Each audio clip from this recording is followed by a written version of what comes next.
its way to us here in Lansing. We're very excited about what our teachers will teach us today. We have two main guest speakers, Chris Holman and Princess Fumi Hancock, Dr. Princess Fumi Hancock. And my co-host today is Miss Regina. Miss Regina's all the way here from afar. And thank you very much for joining us, all our guests, and especially our speakers who are very busy, and we're a little bit behind time, so we're going to get started. First, I want to thank our sponsor, Dean Transportation, and I also want to thank Jason at Shaheen Chevrolet. And I want to thank my personal film company, Chi Movies and Chi TV. I want to thank the Michigan Creativity Group.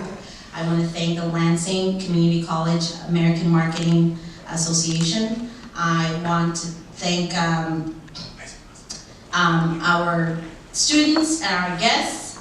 And I'm going to allow Regina to say a few words before we introduce our first speaker. Thank you. Well, she forgot to introduce herself, didn't she? Go ahead and introduce yourself. Okay, all right. I'm Edna. Everyone knows me as Chi-Chi. That was the problem. I didn't know how actually she wanted to be introduced. Thank you, attendees.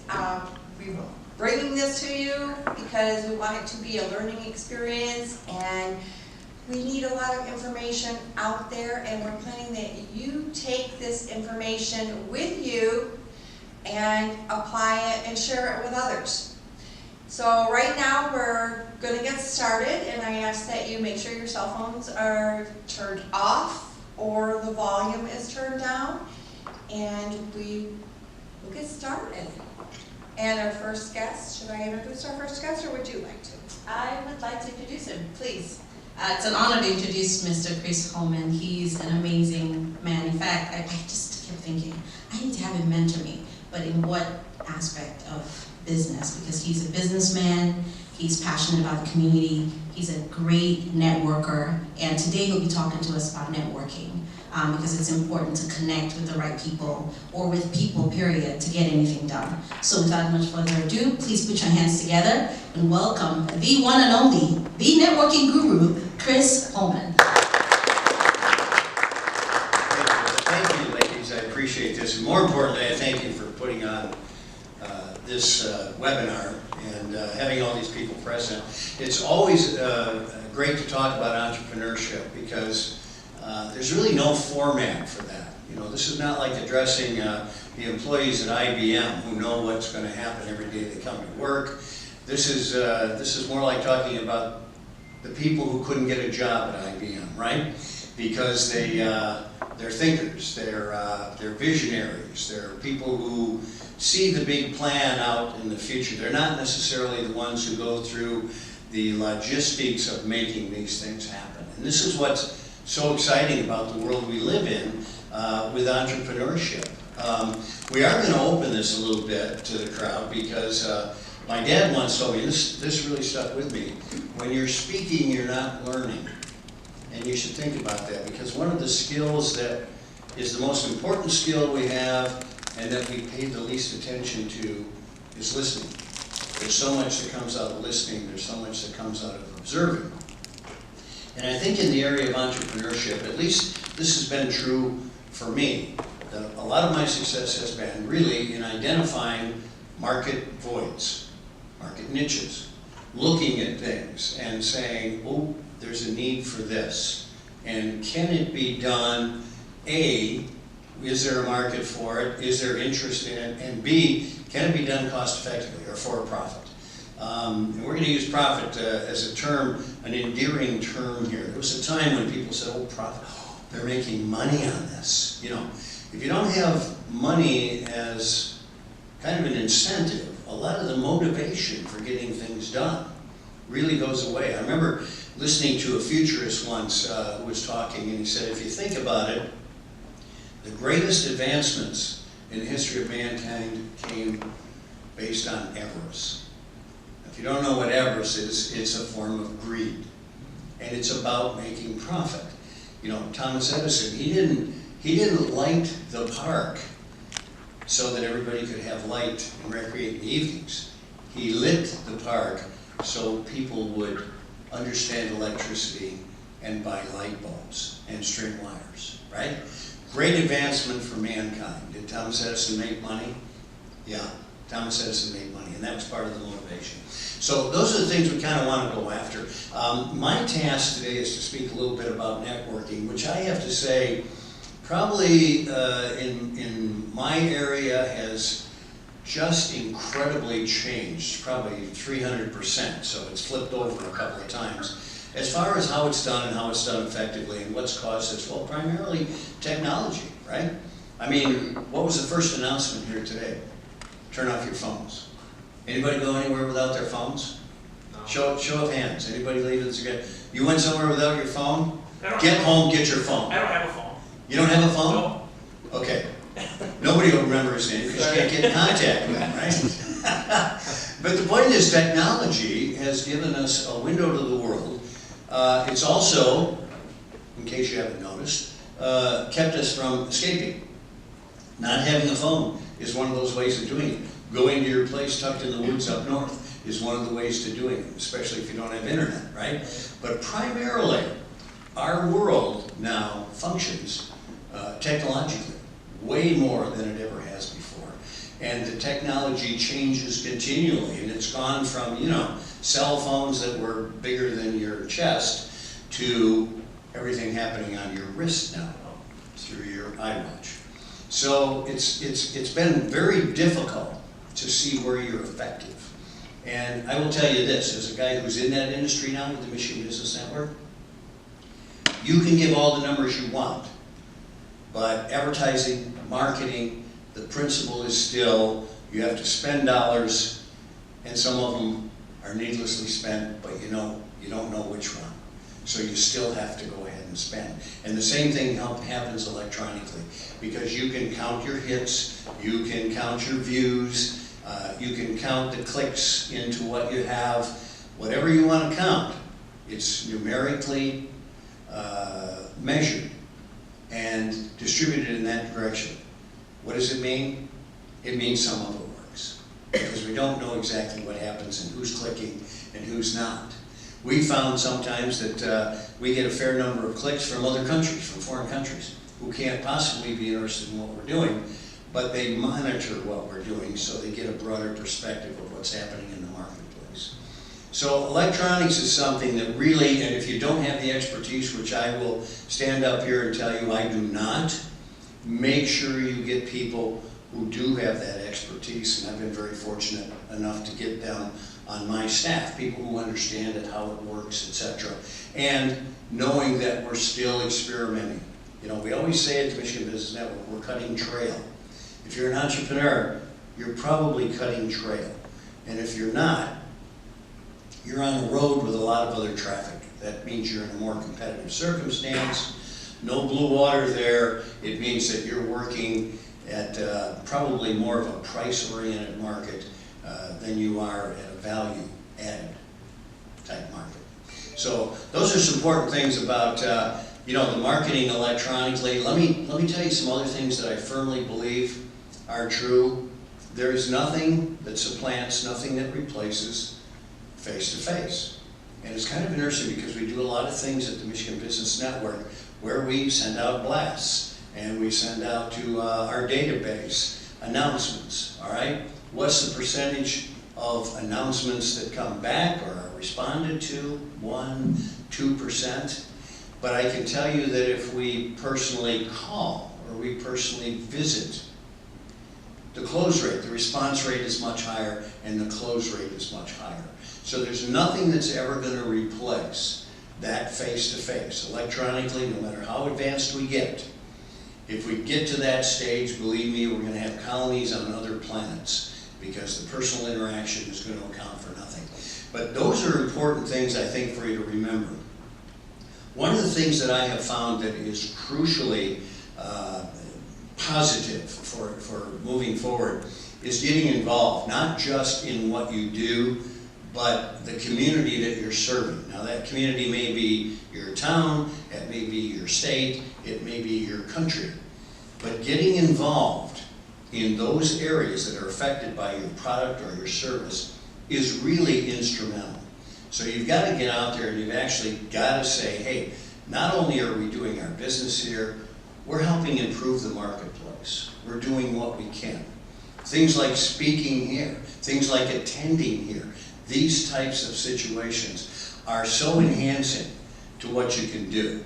When Edna called me and said, can you speak, that's all the farther she had to go. I knew it was LCC, I knew it would be marketing, I knew it would be things.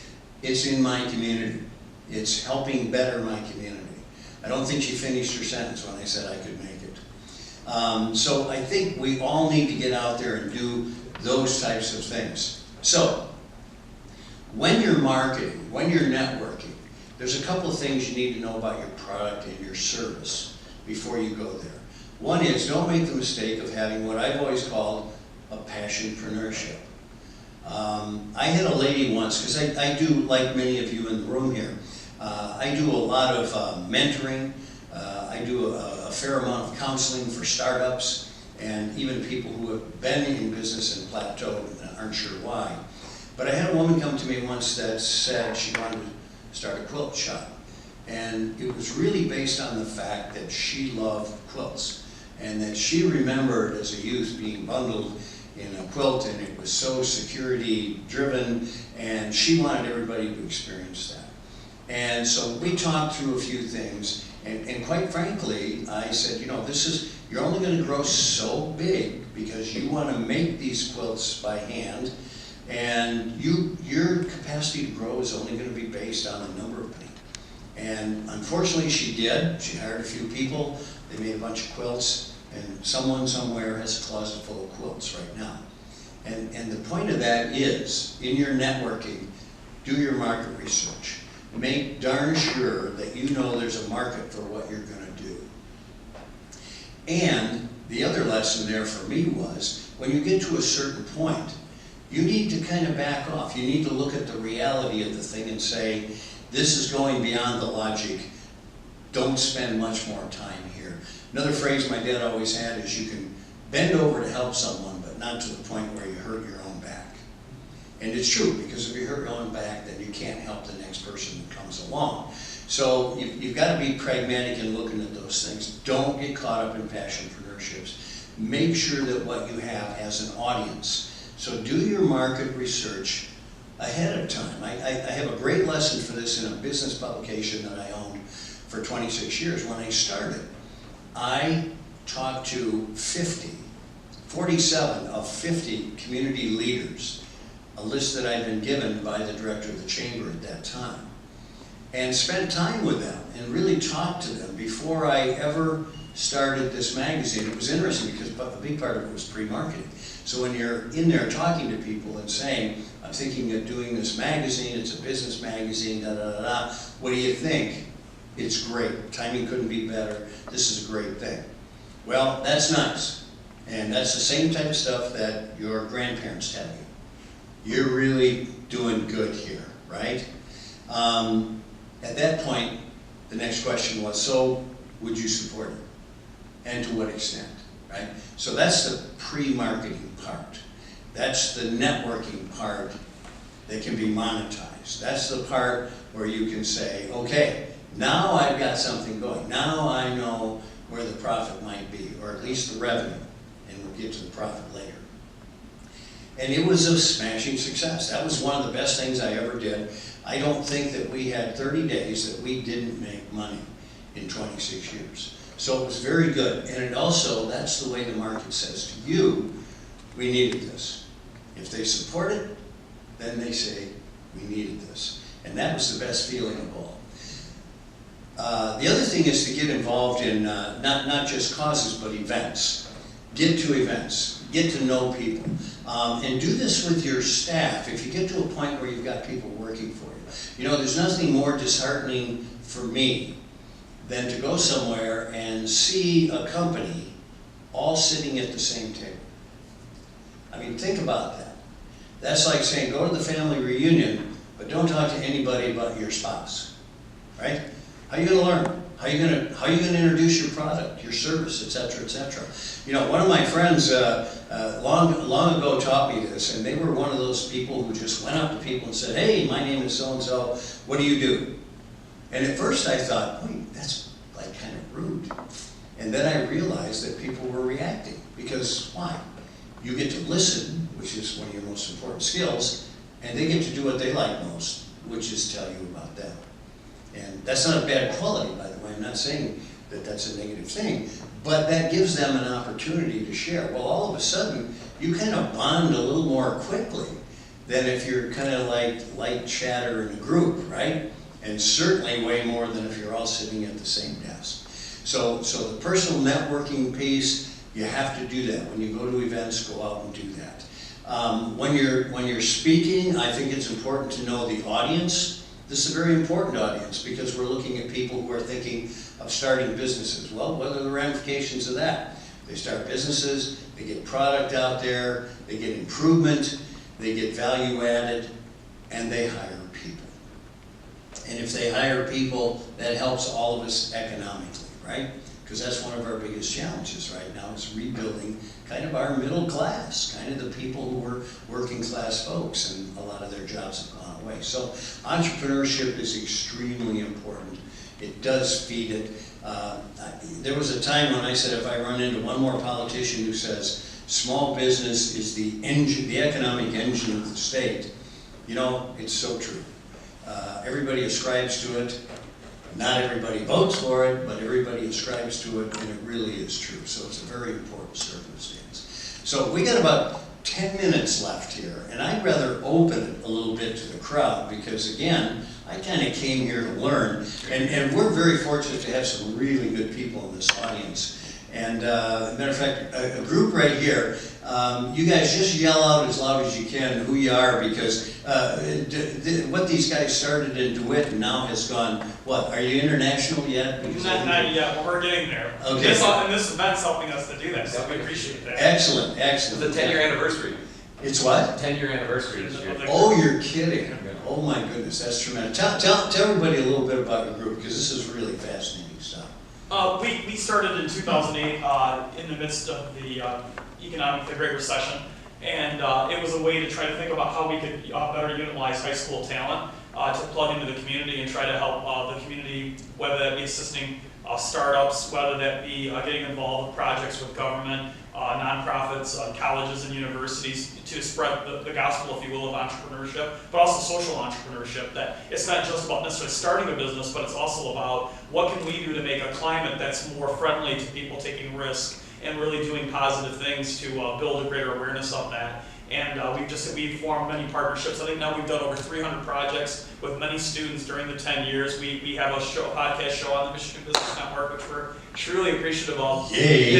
Sorry for the free little plug there. And it's been a wonderful experience of working with people throughout the state and supporting other like-minded groups and seeing where sharing best ideas and practices. You mentioned cutting the trail earlier, and we're very much in that same narrative about opening doors and connecting the dots with students that get them outside of the classroom, not only the four walls or within their district, but so many students have the radius of 10 miles within their school, and we're saying we can tap in to the region, we can tap into the state, and we just need to figure out ways to give them creative opportunities to do so. And once you open those doors, it's unbelievable. And even those that are shut, the students figure out a way to outmaneuver or find detours around that. Right. And so it's very empowering to see them have this fearless attack on opportunity. Well, there's a reason that I called you guys out. I didn't mean to put you on the spot here, because we've got great expertise. Dan here has taught at LCC. He's turned out more people. Matter of fact, several of my employees, I think they have a little statue of him like you used to have of Mary, on your shelf. This guy's a hero too. But you guys did cut trail, and that to me was really important. You actually got kids involved, and I'm going to tell you right now, according to our surveys, the #1 problem is talent. And business needs talent, and they're now finding they can't grow because they can't get that talent. Were you well received by the business community? Absolutely, yeah. More so than the educational community. I don't want to attack the K-12 systems. It's been supportive, but I think it's obviously more complicated. But no, the business community overwhelmingly has has given us the further motivation to continue to do what we're doing, because the market yet hasn't signaled to us fully is what we're talking about, but I think it's getting ready to. I think we're getting close to a tipping point, because talent, it's trickling down now. A lot of the government, the state's talent initiatives now starting to get more into the high school there, because they realize they have to get students earlier. An example I wanted to give, and what we'd like to do in the future, is to partner more with the Michigan Economic Development Corporation. They have prosperity regions, and one event that we did last year was we had students participate in a fashion show at the runway here in Lansing. We know Lansing wants to do that. Our prosperity region wants to create a fashion industry. So we thought, how could we get students involved with that, do something positive that helps to promote the startups, the apparel startups in the runway, but also expose them to those products. So it creates a virtuous sort of cycle. And we did the event, and we partnered with LEAP on that, and the runway was a huge success. Yeah, well, Bob Trezise does a wonderful job at LEAP, and there is a lot of that going on. And of course, you ran into Laura Etchon there, who is a former MSU basketball player that has her own line of stuff.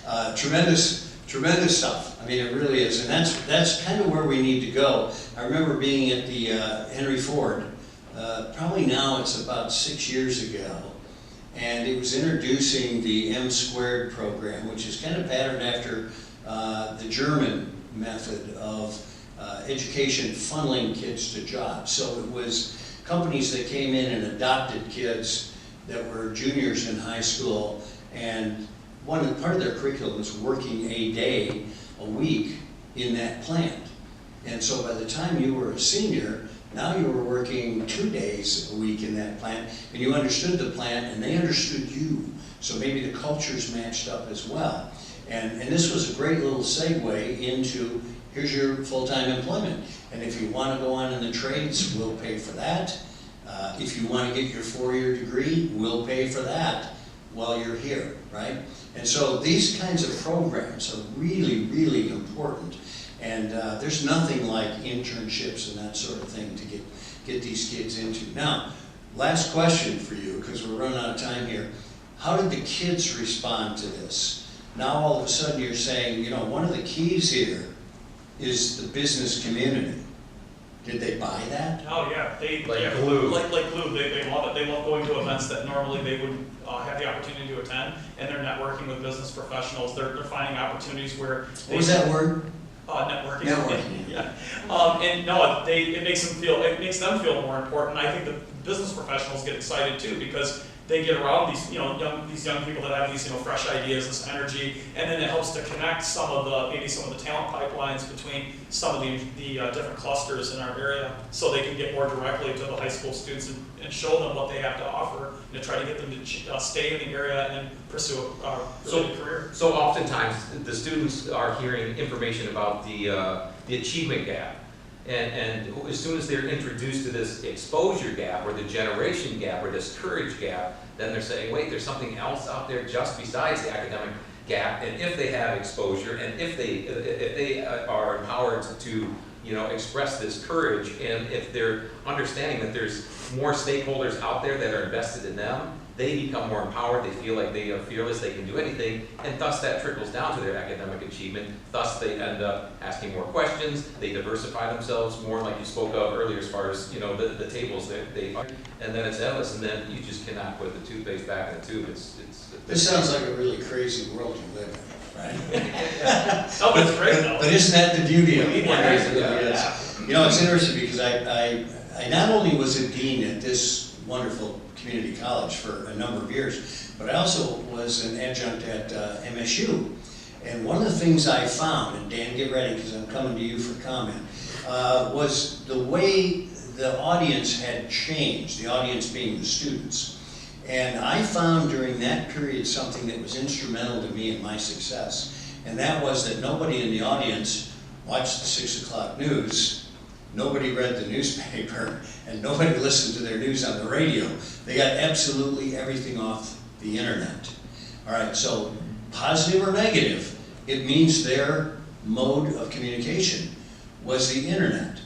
Dan, you interface with these kids on a daily basis. The kids you're sending me are internet savvy, that's where they go for everything. Has that changed your teaching style at all? It has, Chris. There's 2 classes that I've taught at LCC for sales. I teach the in-house class, the, you know, eye to eye, nose to nose. The one that sells out is the online class. But yet I'll get students in my class that are taking it because they did a little research, they found out who I am and said, I've seen so many positive reviews about your class, I want to take it in-house. Well, one, I'm sorry to hear that we have an online sales course or an online class for sales. Because to me, it's a laboratory class. It's like chemistry. You need to be in the laboratory to mix the chemicals. Just as in sales, you need to build self-confidence by being in a room full of strangers and getting in front and talking to build your self-confidence, because that's what sales is about. You talked about the gentleman that went up to people and said, "Hi, my name is so-and-so, what do you do?" That takes a tremendous amount of confidence for anyone at any age to go up to a complete stranger and ask them about them. That's all about human relations. The one thing that I've discovered in my 27 years in sales is people buy from people they know, like, trust, and respect. It is hard to get to know, like, trust, and respect somebody over the internet. Matter of fact, there's so many scams and frauds and other opportunities that people are resistant to build relationships over the internet, but yet when you meet somebody in the first 5 to 7 seconds, you have already judged that person and decide, am I going to move this relationship to another level? Well, you know, another thing is that's so important, Dan, thanks for that input, is the confidence of dealing with probable rejection. Because you get rejected a whole lot more than you get positive feedback. And the resiliency that's required to respond, to rebound from that, and still go on with your mission, be committed to it, is so important. So our time is up, and as always happens, you never have enough time to really do what you want to do. And I want to thank you all for having me here, because I learned a great deal, because I didn't speak the entire time. So I want to thank all of you for being here and getting out there and doing what you're doing, because you're really enhancing your community. And with that, thank you all so very much. Thank you. It will be fun, but we'll capture that. And so, please welcome Jeff Croley and Jason LaFay. They are both the leaders of the Michigan Creativity Group, and they will talk to us for a few minutes about their group and how important this media initiative is and the entrepreneur world. Thank you. Thank you so much, and thanks to LCC, and again, thanks to Michigan Business Network. And it was a great prelude by Chris. He's been an advocate and a supporter, and he always gives us a ton of energy and a great deal of ideas every time that we talk with him and address him face to face, because that's where we'd rather be with Chris, is face to face than on the phone or online. My name is Jeff Croley. I've been teaching for 25 years. This year, and proud to say this is the 10th year with the DIWA Creativity Group with Mr. Jason LaFay right here. You want to introduce yourself? Yeah, my name is Jason LaFay. I'm the co-founder, co-conspirator, I guess, with the DIWA Creativity Group and also Michigan Creativity Group. I just wanted to say hi to everyone out in the physical audience and also online audience, and really appreciate being part of this conference. It's in this webinar, because it's so important to kind of spread this empowerment message to a lot of people, because really, once you get past the initial fears of taking risk, you'd be amazed at what stuff you can uncover. And even if it doesn't always go the way you think it should go or wanted it to go, the journey itself usually is really quite amazing. You meet so many great people along the way. I could not agree more with the last couple of comments that were mentioned in regards to the classes here offered at LCC in the business world, and Chris's commentary. And it made me think of my first passion, which is theater, and this whole concept of adaptability and mobility and applied improvisation and the face-to-face component.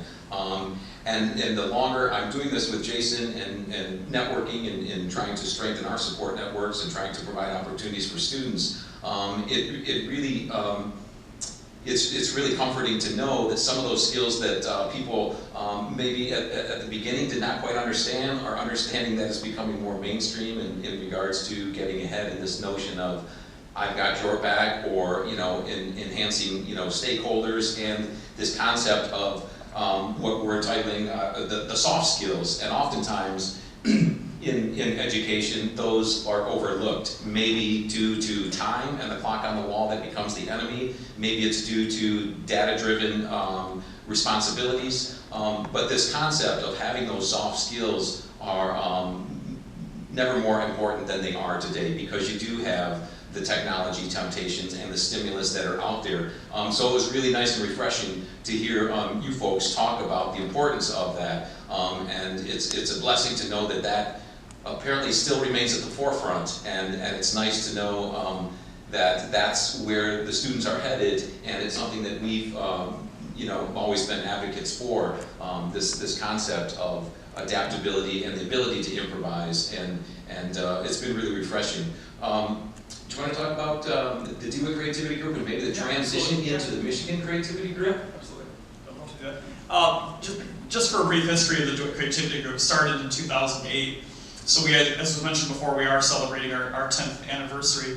The group initially started off as an attempt to try to promote the creative class. I don't know if anyone in the audience remembers Richard Florida and the Rise of the Creative Class. That was a kind of a big book, a big craze, especially here because Governor Granholm was a big fan. It helped to spark off the whole Cool Cities initiative, which I think is it fair to say we were pretty intrigued by, because it really was trying to reach out to communities and thinking about what could communities do to promote not just the arts, but creativity in a broader sense, entrepreneurship, using people's skills at STEM to really, not create new businesses, to create new assets or promote ones that already existed in their communities. And so inspired by that and the recession, we kind of wanted to do something to help with that in our own little sort of way, because we're just two teachers. But we wanted to really use high school talent in new and novel ways, because high schoolers have a lot of energy, they have a lot of good ideas, they have a lot of more ability sometimes than we give them credit for, and we wanted to create networks in which we could reach out to governments, nonprofits, businesses,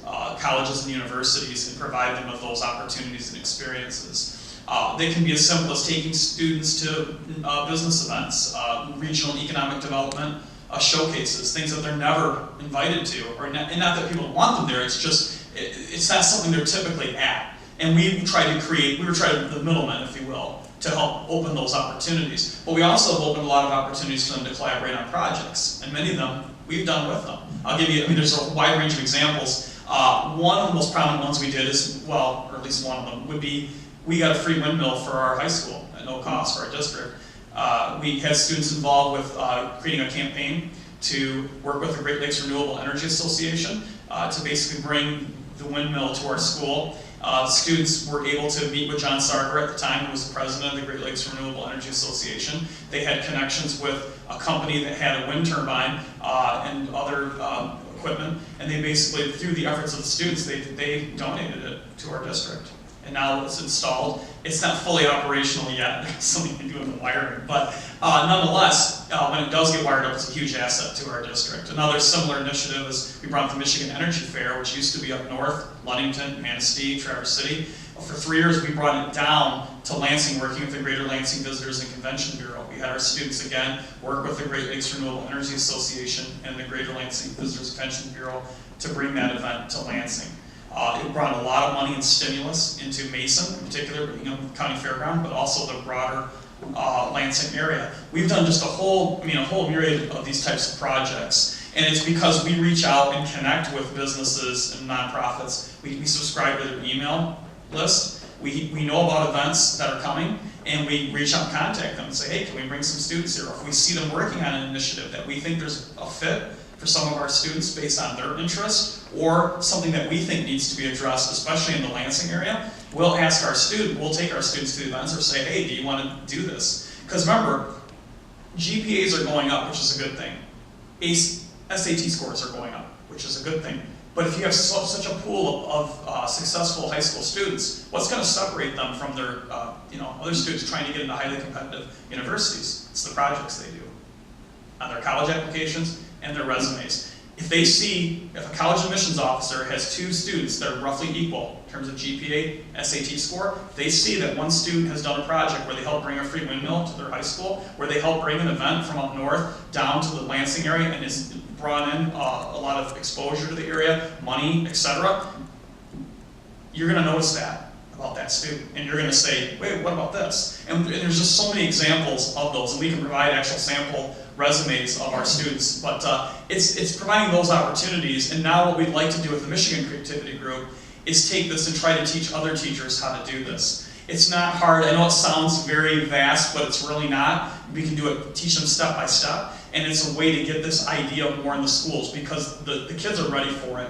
They want to do something meaningful, project-wise, with older people. And it's the idea of a teacher not just being a facilitator, which is hugely important, but a collaborator. And with this concept, as Jason's talking about, is helping them with projects and co-creating, and you mentioned the test scores and whatnot, and everyone in education knows the heightened level of concern when it comes to test scores and producing, whether it's within their own classroom or on district level, and the evaluations and the accountability that those districts have to answer to. But one thing that's intriguing with Chris's earlier story of entrepreneurship is the notion that there are students, sadly enough, that are going through the system that we define as smart dumps. And I don't mean to please, I don't want you to misinterpret it as name calling, but it's a dilemma, and everyone knows that it's gradually infecting schools. And what I mean by that is, just last week, I took a silent survey of hands, and I said, how many of you have received an A, but you didn't learn anything? And almost every hand went up. And I did this in 2 or 3 different classes with a lot of, from sophomores to seniors. And so that whole concept of retaining and sustainability and longevity and actually applying what they are doing is vital to enhancing this talent pipeline, to introducing them to new industry, to having this more entrepreneurial mindset. And one way that we've tried to do this at times discreetly and over the years very purposefully by introducing them to new projects and ideas and initiatives and organizations and businesses throughout the region is simply offering them those opportunities to do it themselves. There's been numerous students that have had this mindset of, I have an idea, where do I go with it, like what is next? And there are the traditional, business professionals of America, and there's that coursework that goes along with probably most high school curriculums. But what if you could integrate that mindset into every classroom? What if it becomes sort of 24/7 and they can't turn that switch off? And what if that just becomes a way of life? Jason's always explained, the DCG real quickly to students. It's actually in here. It's just a mindset. It's a belief. It's a philosophy, posing as a group. It's a way of looking at the world and looking at one another. So right away, we talk with them about, what if you walk into the classroom, and what about if we honor you for succeeding by how you make other people succeed in the room? What if we all had a I succeed if you succeed mentality? Now, high school is very competitive, as we all know. This could be academically speaking, this could be on the athletic field or whatever, but it's highly competitive, even with students, looking in the mirror, and sizing themselves up to their, friends and whatnot.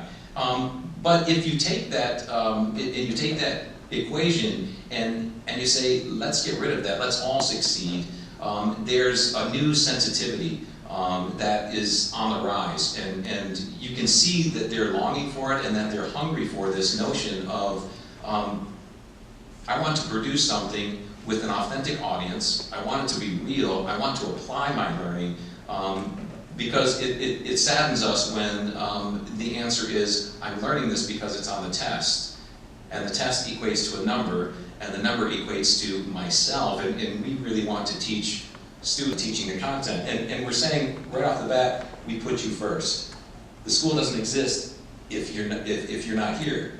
Teachers run out of jobs if you're not here, and as much as things are shrinking and things, like you mentioned before, going online and whatnot, it's the face-to-face interaction. So by empowering them and really amplifying the soft skills that oftentimes are neglected, in certain situations in regards to standardized tests and whatnot, they have a whole new energy when it comes to their daily life. They look at things differently. They become really highly absorbent sponges. They are thinking about opportunities for other people. They are saying, how can I collaborate? How can I connect with you? Not how can I beat you, or how can I one-up you?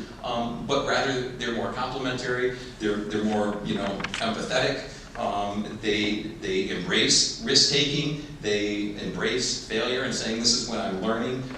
They embrace, how can I be a support network for you? What can I do for you? What can you do for me? They're more apt to sort of express their own weaknesses and strengths and figure out ways to tap in to help other people amplify their efforts. So entrepreneurial thinking, I just want to reiterate, it needs to extend far beyond those traditional business classes. And if that's the case, then the culture of the school is going to be enhanced, and as a result, outlying businesses and other economic development firms like Jason spoke of are going to really see the benefit in the long run, because we've been huge advocates from day one. You don't have to wait till you're at the university level to start to figure this stuff out. We need to start tapping into it in regards to K-12, and it will show it will show the benefits. Yeah, just real quick. I know we've been in a barrage of stuff, but we're quite passionate, as you can tell. Just the last point I wanted to add, what's exciting for me about doing this sort of work is that what it really does to students is it really gives them more of a regional consciousness too. They understand that they're not just in DeWitt or St. John's or Grand Ledge or Hope or Tuam, Westphalia. They realize they're part of a greater Lansing region. And we were excited about developing this regional consciousness because in a globalized economy, we're competing as a region, not against each other as separate townships or municipalities. We're in it together. And students start to see that, Jeff said, that cooperation. And what I love about it is students start to become more aware of how important economic development is. So what we're talking about is a democratization of economic development. And we're talking about giving students a much greater sense of ownership over the economy, the very one that one day they're going to be driving.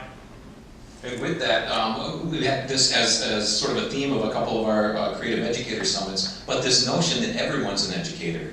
And you tell that to a student and they're saying, well, just a minute, you're the teacher. Well, yeah, we're in charge of tornado drills and we take roll every day or whatever, but you're the educator. And the person to your right and the left is the educator. And the people that have graduated from here are the educator. And the bank teller is the educator. And your grandfather and your neighbor and the new person that moved into the neighborhood. Like, everyone is the educator. And they're like, oh, well, okay, so there's much more opportunity there that I need to tap into. It's just a matter of posing questions, remaining curious, remaining aggressive with your mindset. And then, we give them the question, how many stakeholders are interested in your education?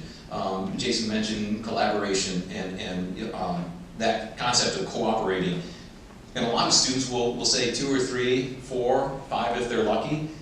Maybe a parent, hopefully, maybe an older sibling. On some situations, maybe a step parent, or if they're playing a sport, maybe a coach or whatnot.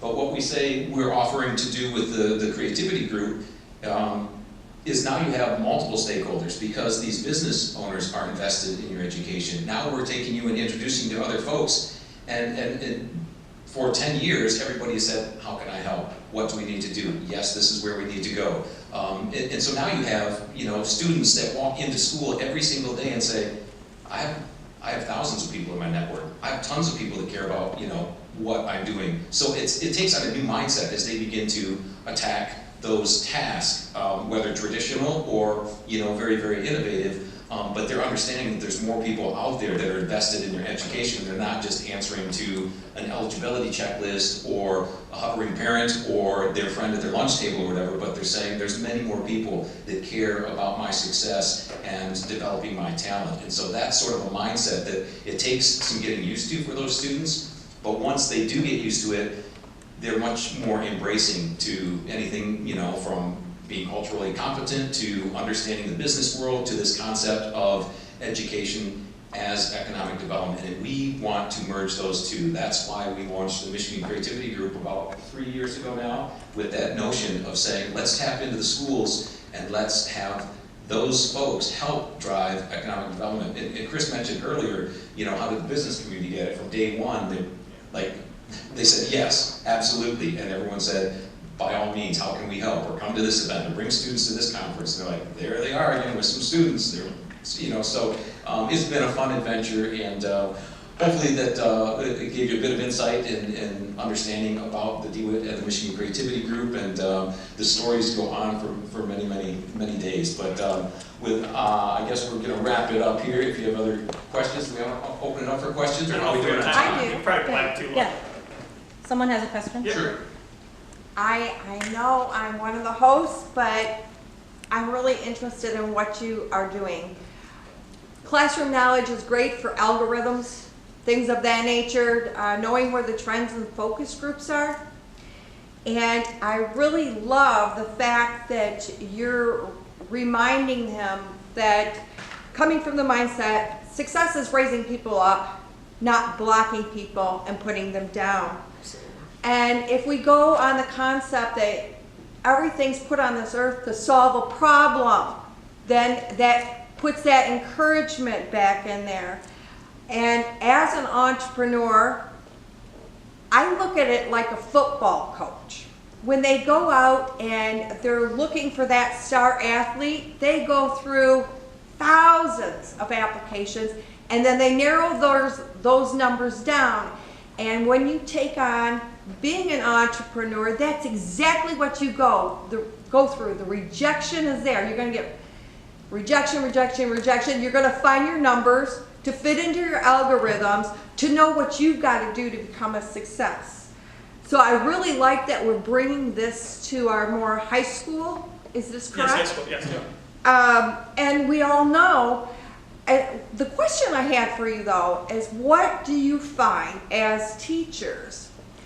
Because kids growing up today, they're not as social, they're not as interactive. Everything is tech savvy. And we know that facts tell and stories is what sells. And we can put our facts online, but we really need that one-on-one communication to get the story out. And how do you, are you finding them readapting to the socialization to where they can get the stories out there? Because that's what's going to sell. The facts are only going to tell. Right, yeah. Yeah. Absolutely. We're huge advocates for the story and the selling it. And so oftentimes we'll remind students, keep track of how many times you buy and sell every day, regardless of what it is. Are you buying what I'm saying right now? Am I selling? So that whole notion, they come back and they're like, holy smokes, I've been buying and selling, you know, hundreds of times throughout the day. But that story component, we are believers, you can articulate on this as well, Jason, but this notion of changing the culture, and we think that is really a cultural shift. And at times it does take students some time, time to adapt to this change in mindset, but we make it a very specific point to establish a culture early on that embraces this notion of storytelling, like you mentioned. A couple of just specific, tangible examples. We have what's called a seminar or a pride time. Like a study hour. It's like a study hour. A whole hour, or it's 38 minutes. Yeah, 38 minutes, 5 days a week. Well, students, you know, they will have sort of moth stories, if you will, or snap judgment stories, or TED Talks, or whatnot, and they'll invite other students down. And that notion of connecting with one another through storytelling and the importance of telling their story, and that component that Chris spoke of earlier in his presentation about that aspect of truly listening, not hearing, but really listening intently, and the whole concept of being invested with that other person, and that connection that comes along with storytelling.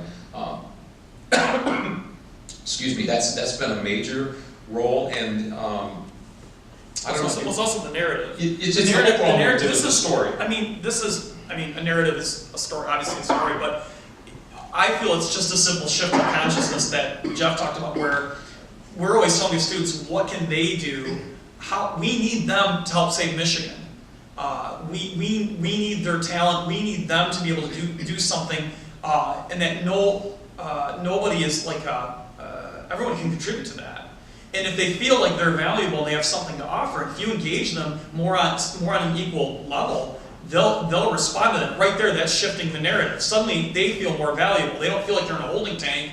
And again, I want to be careful of this. I'm not saying that getting good grades and good test scores are not valuable. They clearly are. And there's a high correlation between those and economic prosperity. There are in going to college. I'm not admission rates. But that's one piece. And that's, again, dealing, to your point, that's dealing with numbers. We're talking about the stories. We're talking about the lived experience, the culture. If we can boost this up, all that stuff we believe will take care of itself. We're doing it the opposite way. We should be addressing the culture, because then you create more inclusion and, again, more engagement and more participation. And when you get that, it's extremely empowering to kids, and they believe that they're an agent of economic development rather than somebody sitting in an office somewhere at the state government. And going along with your football analogy or metaphor, that concept that Jason just talked about, you can have strategies with a very minimalistic playbook, but we want to diversify their playbook, and so you don't know what play is coming next, you know, and it's like they have a multitude of things. So this notion of providing students with a major menu of options has been something that's been exciting, and they are very much willing to embrace. There hasn't, although it takes patience, and I'm talking, you know, it could be a couple of weeks for them to adapt to this new environment, having more freedom. And that is really amazing, and they understand how they can utilize the freedom to better themselves and better one another, and it's sort of all one. We just had a conversation with students yesterday, and it was brought up the point of social media as the anti-social media, and as soon as the students are aware of that, you know, they're countering that because they are aware of it, and at times that hides a lot of things with students that are trying to make sense of the world and you know, make their mark in you know, sort of that chameleon and trying to identify with who they are and discovery and whatnot. But on the flip side, it leads to a lot of sadness and sorrow and anxiety and judgment and depression, and there's a lot of those things that are, you know, increasing as students are dealing with this element of technology. But one thing that we're letting them know, it starts with them as humans, and it starts from the inside, and they are at the forefront. And we've taken some slack for this for many, many years, but we're okay with it because we know it's the right thing to do. We put students first no matter what. No matter what, before money, before politics, even sometimes before our colleagues. And it's unheard of. As far as the students, I'm saying. Now, there's teachers doing it all over the state and whatnot, and it's probably not so common, but for students that are saying, wait a minute, you're going to put me first, and I'm going to co-collaborate with you, and you're the teacher, and I'm the teacher. I always tell my students, like, I'm not even the teacher. Like, I have certain responsibilities or whatever, but we're co-collaborating. You're the teacher with me. We're all the same. And to try to bring that balance and the equilibrium, they're appreciative of it, and they understand the freedom. And the element of trust is a really valuable asset. We trust the students from day one. You don't have to earn it. We're just like, we're assuming that you're going to do great things. We assume that you're going to jump in and create positive synergy right along with us. And we assume that you're going to have an aggressive mentality in a positive nature. Instead of waiting, you have to prove yourself, or, you know, it's going to take time, it builds time. I say nonsense with that. Trusting you from day one. That first, you spoke of the first 5 or 7 seconds, or, you know, with meeting someone. Say right away, we embrace you for who you are. We embrace your interests. We embrace your ideas. We embrace your ability to take risks or whatever it is. Sorry, when kids, just real quick, when kids ask to be part of the doing, how do I join? We tell them they're already in it.